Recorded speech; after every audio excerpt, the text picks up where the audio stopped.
Hi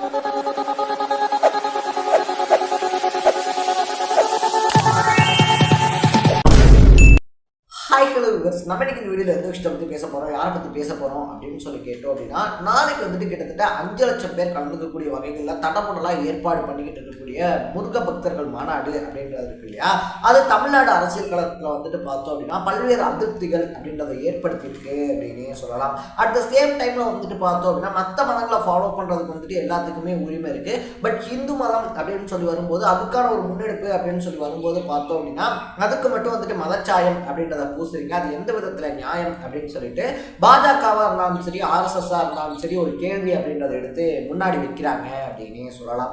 அதை தாண்டி வந்துட்டு பார்த்தோம் அப்படின்னா சட்டமன்ற தேர்தலுக்கு இன்னும் 1 வருஷம் அப்படின்றதான் வந்துட்டு இருக்கக்கூடிய சுச்சுவேஷன்ல ஸோ இப்போ இவங்க முன்னெடுக்கக்கூடிய முருக பக்தர் மாநாடு அப்படின்றது அரசியல் ஆதாயம் தேடுறதுக்கான ஒரு விஷயமா அப்படின்னு சொல்லி ஒரு கோணத்துல பார்க்கப்படுது அப்படின்னே சொல்லலாம். ஸோ முருகனை பாஜக கையில் எடுக்க வேண்டிய அவசியம் அப்படின்றது என்ன, அதை தாண்டி வந்துட்டு பார்த்தோம் அப்படின்னா இதுக்கு முன்னாடி முருகனை வச்சு பாஜக பண்ண விஷயங்கள் இருக்கு இல்லையா, அது பாஜகவுக்கு எந்த அளவுக்கு கை கொடுத்துருக்கு, அதை தாண்டி வந்துட்டு பார்த்தோம் அப்படின்னா தமிழக அரசியல் களத்துல முருகன் பகடைக்காயா யூஸ் பண்ணப்படுறாரா அப்படின்னு சொல்லி பல விஷயங்களை தான் நம்ம இந்த வீடியோல பேச போறோம். அதுக்கு முன்னாடி நம்ம சேனலுக்கு நீங்க புதுசா வந்திருந்தீங்க அப்படின்னா இதே மாதிரி அப்பப்போ அப்டேட்டா போயிட்டு இருக்கக்கூடிய விஷயங்கள், அது கரண்ட் அஃபேர்ஸா இருந்தாலும் சரி, பாலிடிக்ஸாக இருந்தாலும் சரி, ஸ்போர்ட்ஸாக இருந்தாலும் சரி, அப்பப்போ அப்டேட்டாக போயிட்டு இருக்கக்கூடிய விஷயங்களை நீங்கள் தொடர்ந்து தெரிஞ்சுக்கணும் அப்படின்னு ஆசைப்பட்டீங்கன்னா மறக்காம சேனலை ஃபாலோ பண்ணி சப்ஸ்கிரைப் பண்ணிக்கங்க. ஸோ ஃபர்ஸ்ட் ஆஃப் ஆல் வந்துட்டு பார்த்தோம் அப்படின்னா இந்த முருக பக்தர்கள் மாநாடு அப்படின்றது இருக்கு இல்லையா, மதுரையில் வண்டியூர் டோல்கேட் கிட்ட எக்ஸாக்டாக வந்துட்டு பார்த்தோம் அப்படின்னா பாண்டி கோயில் கிட்ட இருக்கக்கூடிய அம்மா திடல் இருக்கு இல்லையா, அங்கே தான் வந்துட்டு நடத்துறதுக்கான ஏற்பாடுகள் அப்படின்றது அதிதீவிரமாக நடந்துகிட்டு இருக்கு அப்படின்னு சொல்லலாம். ஒரே நேரத்தில் கிட்டத்தட்ட 5 லட்சம் பேர் வந்துட்டு அந்த மாநாடு இருக்கு இல்லையா அதை கலந்துக்கிறதுக்கான ஏற்பாடுகள் அப்படின்றது பண்ணப்பட்டுக்கிட்டு இருக்கு. அது மட்டும் இல்லாமல் வந்துட்டு ஆந்திராவினுடைய துணை முதல்வரான பவன் கல்யாணா இருந்தாலும் சரி, உத்தரப்பிரதேசனுடைய முதல்வரான ஆதித்யநாத்தா இருந்தாலும் சரி, இன்னொரு பக்கத்துல சூப்பர் ஸ்டார் ரஜினிகாந்தே கலந்துக்க போறாருப்பா அப்படின்னு சொல்லிட்டு பார்த்தோம் அப்படின்னா இவங்க கலந்துக்க போறாங்களா அவங்க கலந்துக்க போறாங்களா அப்படின்னு சொல்லிட்டு பல செய்திகள் ஸ்ப்ரெட் ஆகிக்கிட்டே இருக்கு அப்படின்னு சொல்லலாம். ஸோ இதை பத்தி பார்க்கும்போது வந்துட்டு பார்த்தோம் அப்படின்னா திருப்பரங்குன்றம் இருக்கு இல்லையா, திருப்பரங்குன்றத்துல வந்துட்டு ஒரு சில மாசங்களுக்கு முன்னாடியே வந்துட்டு திருப்பரங்குன்றம் முருகனுக்கு சொந்தமான மலை அப்படின்னும் அங்க வந்துட்டு இந்த சிக்கந்தர் தர்கா இருக்கு இல்லையா அதெல்லாம் இருக்கக்கூடாது அப்படின்னு சொல்லிட்டு பார்த்தோம் அப்படின்னா ஆர்எஸ்எஸ் சார்பில் திடீர்னு ஒரு போராட்டம் மாதிரி வெடிச்சிச்சு அப்படின்னே சொல்லலாம்.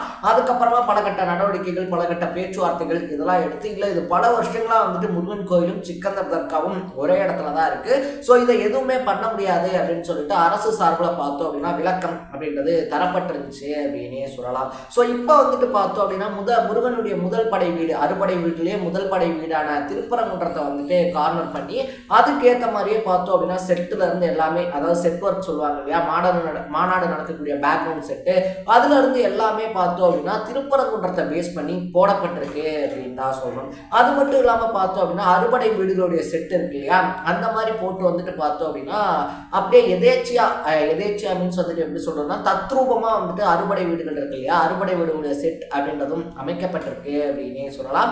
ஸோ மதுரை சுற்று வட்டாரத்தில் இருக்கக்கூடிய மக்கள்லாம் வந்துட்டு பார்த்தோம் அப்படின்னா இப்பயே போய் அந்த அறுபடை வீடுகள் இருக்கு இல்லையா அதெல்லாம் பார்த்துட்டு வந்துட்டு இருக்காங்க. அங்கே பிரசாதங்கள் அப்படின்றதும் வழங்கப்படுது அப்படின்னு சொல்றாங்க. ஸோ முருகனை வந்துட்டு கையில் எடுத்திருக்கிறது அப்படின்றது அரசியல் ஆதாயத்துக்காக தான் அப்படின்னு சொல்லிட்டு பாஜகவுடைய பிரதான எதிர்கட்சிகளாக இருக்கக்கூடிய கம்யூனிஸ்டாக இருந்தாலும் சரி, திமுகவாக இருந்தாலும் சரி, எல்லா கட்சிகளுமே பார்த்தோம் அப்படின்னா இது அரசியல் ஆதாயத்துக்காக தான் பாஜக பண்றாங்க அப்படின்னு வந்துட்டு சொல்றாங்க. ஸோ அது வந்துட்டு இல்லவே இல்லை அப்படின்னு சொல்லி நம்ம மறுத்தும் தள்ளிட முடியாது அப்படின்னே சொல்லலாம். ஏன்னா உத்தரப்பிரதேசம் இருக்கு இல்லையா, உத்தரப்பிரதேசத்தில் வந்துட்டு பார்த்தோம் அப்படின்னா ராமரை கையில் எடுத்தது, ஒடிஷாவில் போய் பூரி ஜெகநாதரை கையில் எடுத்தது, மராட்டியத்தில் பிள்ளையாரை கையில் எடுத்தது அப்படின்னு சொல்லிட்டு பார்த்தோம் அப்படின்னா ஒவ்வொரு ஸ்டேட்டுக்கும் ஒவ்வொரு கடவுளை வச்சு அரசியல் அப்படின்றத பண்ணி பாஜக அங்கே ஆட்சியை பிடிச்சிருக்காங்க அப்படின்னே சொல்லலாம். ஸோ அதே ஃபார்முலாவை தான் பார்த்தோம் அப்படின்னா தமிழ்நாட்டிலையும் கடந்த 2020 தொடர்ந்து பாஜக பண்ணிக்கிட்டு இருக்கு அப்படின்னு சொல்லலாம்.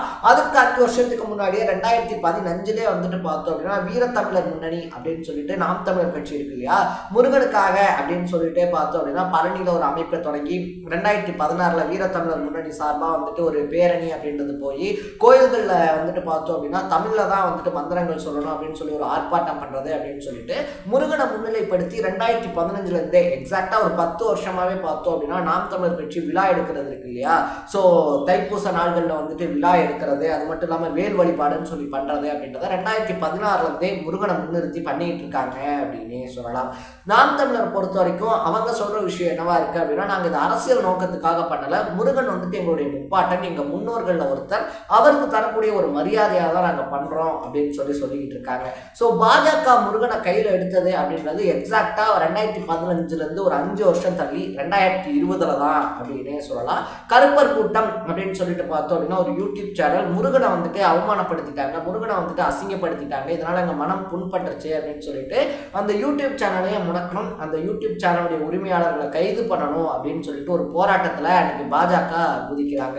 ஸோ அழுத்தம், அரசியல் அழுத்தம் காரணமா பார்த்தோம் அப்படின்னா அந்த கருப்பர் கூட்டம் அப்படின்னு சொல்லக்கூடிய யூடியூப் சேனல் முடக்கப்பட்டு அதனுடைய அட்மின்ஸ் எல்லாருமே பார்த்தோம் அப்படின்னா அரெஸ்ட் பண்ணவும் பட்டாங்க அப்படின்னே சொல்லலாம். ஸோ அதுக்கப்புறத்துலேருந்து பார்த்தோம் அப்படின்னா முருகனை வந்துட்டு பாஜக இருக்காங்க இல்லையா, அதி தீவிரமாக வந்துட்டு அவங்களுடைய தேர்தல் பிரச்சாரத்துக்காக இருந்தாலும் சரி, இல்லை அதை தாண்டி வந்துட்டு பார்த்தோம் அப்படின்னா வேல் யாத்திரை நடத்துகிறோம் அப்படின்னு சொல்லிட்டு பாஜக தமிழகத்தில் முன்னிறுத்த ஆரம்பிச்சாங்க அப்படின்னு தான் சொல்லணும். ஸோ 2020 அவங்க முன்னிறுத்தினாலும் 2021 எலெக்ஷன் இருக்கு இல்லையா, அதில் அவங்க எதிர்பார்த்த அளவுக்கான ரெஸ்பான்ஸ் அப்படின்றது முருகன் மூலியமா பாஜகவுக்கு கிடைக்கல அப்படின்னே சொல்லலாம். ஸோ 2026 எலெக்ஷனுக்கும் எக்ஸாக்டாக இன்னும் ஒரு வருஷம் இருக்கக்கூடிய சுச்சுவேஷனில் இப்போ மறுபடியும் வந்துட்டு பார்த்தோம் அப்படின்னா முருக பக்தர்கள் மாநாடு அப்படின்னு சொல்லிட்டு முருகனை வச்சு அரசியல் விளையாட்டு அப்படின்றது பாஜக ஆரம்பிச்சிருக்கிறது எந்த அளவுக்கு பாஜகவுக்கு கை கொடுக்க போகுது அப்படின்னு சொல்லியும் ஒரு கேள்விக்குரிய எழுப்பி விட்டுருக்கு அப்படின்னே சொல்லலாம். ஏன்னா நம்ம முன்னாடி சொன்ன மாதிரி உத்தரப்பிரதேசத்திலேயோ இல்லை ஒடிஷாலேயோ இல்லை மராட்டியத்திலேயோ பண்ண மாதிரி ஒரு ஃபார்முலா அப்படின்றத தமிழ்நாட்டில் இன்னும் அப்ளை பண்ண முடியாது அப்படின்றத பாஜக புரிஞ்சுக்கவே இல்லை அப்படின்னே சொல்லலாம். தொடர்ந்து வந்துட்டு பார்த்தோம் அப்படின்னா சிக்கந்தர் தர்கா இருக்கு இல்லையா, அதன் மூலியமாவோ இல்லை முருக பக்தர்கள் மாநாடு அப்படின்றதன் மூலியமாவோ தொடர்ந்து வந்துட்டு இங்கே மத நல்லிணக்கம் அப்படின்றத வந்துட்டு சீர்குலைக்கணும் அப்படின்றதான் பாஜகவுடைய ரொம்ப பெரிய நோக்கமா இருக்கு அப்படின்னு சொல்லப்படுது.